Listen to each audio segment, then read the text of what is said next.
Cricket ভক্তদের জন্য আসছে বড় সুখবর। শাকিব খানের পর এবার বিপিএলে আসতে পারেন শাহরুখ খান। প্রথমবারের মতো নাইট রাইডার্স ফ্র্যাঞ্চাইজিকে দেখা যেতে পারে দেশের ক্রিকেটের সবচেয়ে জমজমাটপূর্ণ এই টুর্নামেন্টে। 2026 মৌসুমে ভক্তদের জন্য আসছে বেশ কিছু নতুনত্ব। শাকিব খানের মতো বিপিএলে শাহরুখ খানের মালিকানাধীন নাইট রাইডার্স ফ্র্যাঞ্চাইজির আগমন নিয়ে বিস্তারিত রিপোর্টে। গত বিপিএলে প্রথমবারের মতো ফ্র্যাঞ্চাইজি মালিকানা নিয়ে চারদিকে তোলপাড় সৃষ্টি করেছিলেন দেশের সিনেমা জগতের সবচেয়ে বড় মেগাস্টার শাকিব খান। প্রথমবার অংশ নিয়েই ভক্তদের মন জয় করে নিয়েছিলেন তিনি, কিন্তু এবার আসতে পারে আরো বড় চমক। আগামী বিপিএলে দেখা মিলতে পারে শাহরুখ খানকেও। 5 মাস বাকি থাকতেই দেশের ক্রিকেটের আলোচনার টেবিলে হট টপিকে পরিণত হয়েছে বাংলাদেশ প্রিমিয়ার লিগের দ্বাদশতম আসর। টুর্নামেন্ট ঘিরে বেশ কিছু নতুন সিদ্ধান্ত আনতে যাচ্ছে বিসিবির নয়া সভাপতি আমিনুল ইসলাম বুলবুল।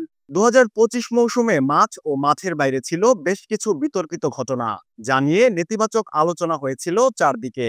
এবার সেই ভুল থেকে শিক্ষা নিয়ে নতুন প্রত্যয় নিয়ে আগাতে চায় সংশ্লিষ্টরা। প্রথমবারের মতো বিপিএল এর সুযোগ দেওয়া হচ্ছে বিদেশি মালিকানাধীন প্রতিষ্ঠানদের। গত আসরে পেমেন্ট ইস্যু নিয়ে বড় রকমের ঝামেলা সৃষ্টি করেছিল দুর্বার রাজশাহী ও চিটাগাং কিংস। তাই এবার তাদের বাদ দিয়ে ভিন্ন পথে হাঁটছে বিসিবি। বৈশ্বিকভাবে বিপিএল এর গ্রহণযোগ্যতা বাড়াতে এখন অন্যান্য টুর্নামেন্টগুলোর মতো বিদেশি মালিকানাধীন ফ্র্যাঞ্চাইজিদের আসার আমন্ত্রণ জানিয়েছে বিপিএল। তার প্রেক্ষিতে গুঞ্জন শোনা যাচ্ছে প্রথমবারের মতো বিপিএল এ আসতে পারে শাহরুখ খানের নাইট রাইডার্স প্রতিষ্ঠান। আইপিএল সিপিএল এর পর এবার বাংলাদেশেও পদযাত্রা শুরু করতে পারে জনপ্রিয় প্রতিষ্ঠানটি।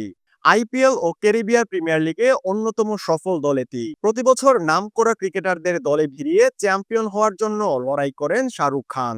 তাই এবার বিপিএলও যদি তার আগমন ঘটে, তাহলে সেটা নিশ্চিতভাবে বড় খবর হবে দেশের ক্রিকেট ভক্তদের জন্য। শুধু নাইট রাইডার্স নয়, মুকেশ আম্বানির মালিকানাধীন এমআই ফ্র্যাঞ্চাইজিকেও দেখা যেতে পারে বিপিএল এ দল নিতে। তবে তারা যদি আসে, তাহলে কোন অঞ্চলকে প্রতিনিধিত্ব করবে সেই বিষয়টি এখনো নিশ্চিত নয়। এদিকে এবার বিপিএল এ অংশগ্রহণ করার আগ্রহ প্রকাশ করেছে বাংলাদেশি মালিকানাধীন ফ্র্যাঞ্চাইজি বাংলা টাইগার্স। প্রথমবারের মতো চট্টগ্রাম বিভাগকে প্রতিনিধিত্ব করার ইচ্ছা পোষণ করেছে প্রতিষ্ঠানটি। দেশের ক্রিকেটে অবশ্য বেশ জনপ্রিয়তা রয়েছে তাদের। আবুধাবি টি10 লিগে দল তার অধিনায়কত্ব করেছেন সাকিব আল হাসান। এছাড়া মুসাদ্দেক হোসেন সৈকত, সাব্বির রহমান কিংবা নুরুল হাসান সোহানরাও মাঠ মাতিয়েছেন তাদের হয়ে। এবার বিপিএল এ নতুন দল হিসেবে আলোচনায় আছে নোয়াখালী রয়্যালস। মেঘনাপাড়ের প্রতিনিধিত্ব করার জন্য ইতিমধ্যে বিসিবির কাছে ব্যাংক গ্যারান্টি প্রদান করেছে লন্ডন ভিত্তিক একটি প্রতিষ্ঠান। এদিকে বিপিএল এর ম্যানেজিং বিষয়ে আসছে বড় পরিবর্তন। প্রথমবারের মতো টুর্নামেন্টটির ম্যানেজিং ভার দেওয়া হবে বিদেশি কোম্পানির হাতে। সাথে এবারের আসরে সবকিছু থাকবে বিশ্বমানের ব্যবস্থাপনার আদলে। চলতি বছর নভেম্বর থেকে ডিসেম্বর মাসে মাঠে গড়াতে পারে টুর্নামেন্টের দ্বাদশতম আসর, যেখানে পুরনো 5 দলের সঙ্গে যুক্ত হতে পারে নতুন 2টি ফ্র্যাঞ্চাইজি।